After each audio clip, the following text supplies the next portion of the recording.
Jadi, jika program ini berhenti tahun depan, apakah dampak positifnya tetap bertahan? Sekian dari saya, terima kasih.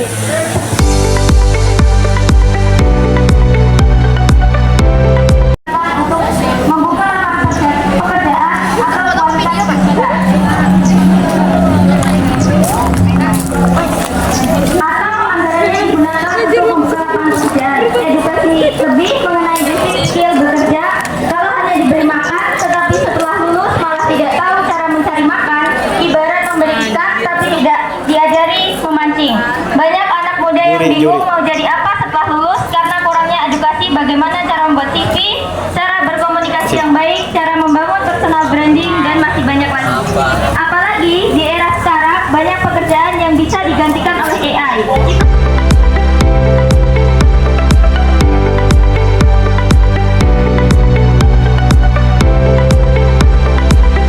Dan teknologi.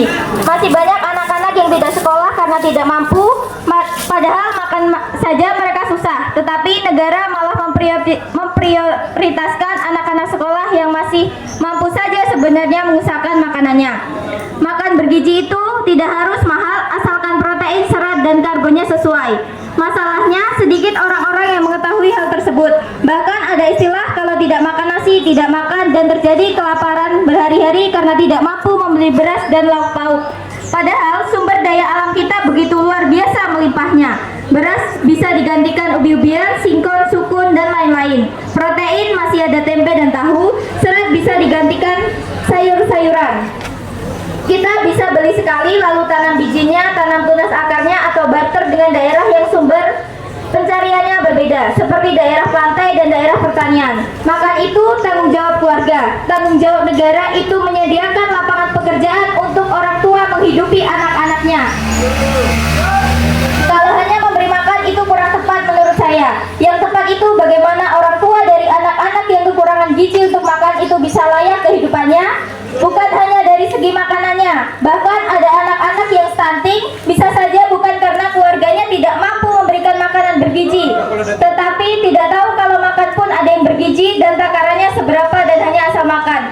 Data ini juga didukung oleh UNICEF 2022. Stunting tidak hanya disebabkan kekurangan makanan, tapi juga buruknya kebersihan lingkungan dan edukasi. Sekian, terima kasih dari saya. Untuk mengajukan pertanyaan kepada tim lawan, tim afirmasi dipersilakan mengajukan satu pertanyaan kepada tim oposisi. Kepada tim afirmasi dipersilakan.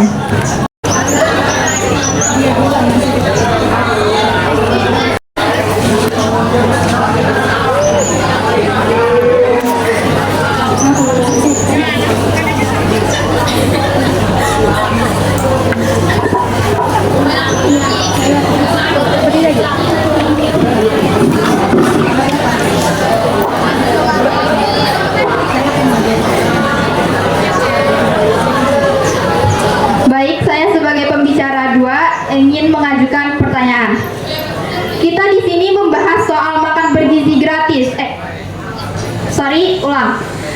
Kita di sini membahas soal makan bergizi, bukan masalah teknologi. Makan bergizi gratis ini banyak sekali memberikan manfaat. Tidak semua anak mempunyai orang tua yang berada, tidak semua anak bisa mendapatkan makan yang cukup dan tentunya bergizi. Dan dengan program makan bergizi gratis ini, itu sangat membantu. Lalu, mengapa Anda tidak setuju?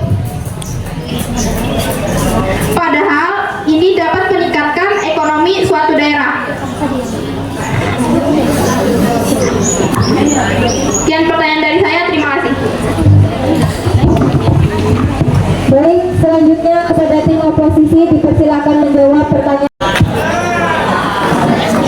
Baik, terima kasih atas pertanyaannya. Saya akan menjawab sebagai pembicara 3. Tadi kan pertanyaannya masih banyak anak yang tidak punya orang tua atau kehidupannya layak ya. Terus kenapa kami menolak argumen Anda? Karena di sini kan makan siang gratisnya untuk anak sekolah ya. Lalu bagaimana dengan anak-anak yang tidak sekolah? Padahal bukankah mereka posisinya lebih di bawah kita? Kenapa negara tidak memprioritaskan mereka. Kita masih sekolah, tapi masih banyak anak-anak yang tidak sekolah. Itu balas jawaban saya. Pro. Jadi karena menurut saya ini bukan tentang pencegahan stunting saja, tetapi tentang anggaran yang tersedia. Jadi kalau tidak dia anggaran pendapatan dan belanja negara. Jadi jika